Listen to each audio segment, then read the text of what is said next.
Հանգիստ եղեք, ամեն ինչ լավ է։ 15 ժամ Սուրբ Գրիգոր Լուսավորիչ բժշկական կենտրոնում է գտնվել Գյումրիի քաղաքապետ Վարդան Ղուկասյանը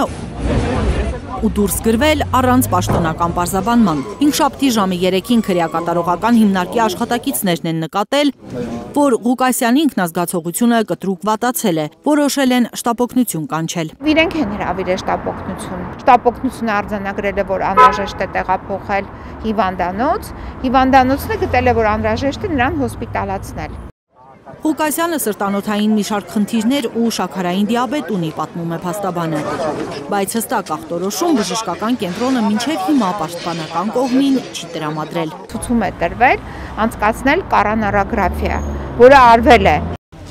Միջամտությունից հետո Գյումրիի քաղաքապետին վիրահատարանից հիվանդասենյակ են տեղափոխել։ Նրան տեսակցել է փաստաբանը ազգայացումից հետո։ Ես իրեն տեսել եմ պարկած վիճակում, իհարկե մի քիչ դեղերի ազդեցության տակ էր թմրած էր,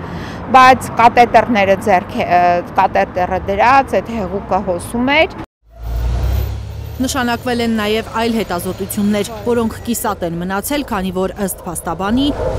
հիվանդանոցը Ղուկասյանին դուրս գրելու հրահանգ է ստացել։ Պաշտոնական պարզաբանում պաշտպանական թիմը չի ստացել ոչ Ղուկասյանի հոսպիտալացվելու, ոչ դուրս գրվելու վերաբերյալ։ Բժիշկներին հանդիպել նույնպես չի ստացվել։ Փոստանջյանի խոսքով Ղուկասյանին քրեակատարողական հիմնարկ են տեղափոխել վաղ առավոտյան, գիշերային ցերեկային հերթափոխերը կազմակերպելու ընթացքում։ Հերթապաները ներկա են եղել, այդ ժամանակ իրեն տեղափոխել են, իսկ այն բժիշկները, որ պետք է ընդունեին հերթափոխը, նրանք չեն եղել այնտեղ։ Դուք բժշկի չեք հանդիպել։ Ես բժիշկ չեմ հանդիպել, ոչ։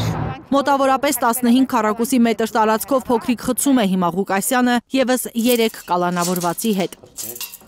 Նրան այցելած Զարուհի Փոստանջյանը տեսել է, որ կալանավորվածներից երկուսը ծխող են։ Փաստաբանը պնդում է, ծխով լցված խուցը Ղուկասյանի առողջական վիճակի հետ խիստ անհամատեղելի է։ Ղուկասյանին սրբազանների խուց տեղափոխելու իրենց միջնորդությունը մերժվել է։ Ընդհանուր առմամբ մեր բանտերը հիմա այնքան լցված են, ազատ խուց չկա։ Գյումրիի քաղաքապետի պաշտպանական թիմը նոր միջնորդություն է ներկայացրել դատարան հրատապ նիստ հրավիրելու եւ խափանման միջոցի հարցը քննելու պահանջով։ Փաստաբանները հիշեցնում են, դեռ հոկտեմբերի 29-ին է պաշտպանական խումբը ստացել վարույթն իրականացնող մարմնի որոշումը։ Վարդան Ղուկասյանի նկատմամբ այլընտրանքային խափանման միջոց ընտրել, բացակայելու արգելքը եւ պաշտոնավարման կասեցումը։ Ղուկասյանը ապօրինի կալանավայրում է գտնվում արդեն 18 օր։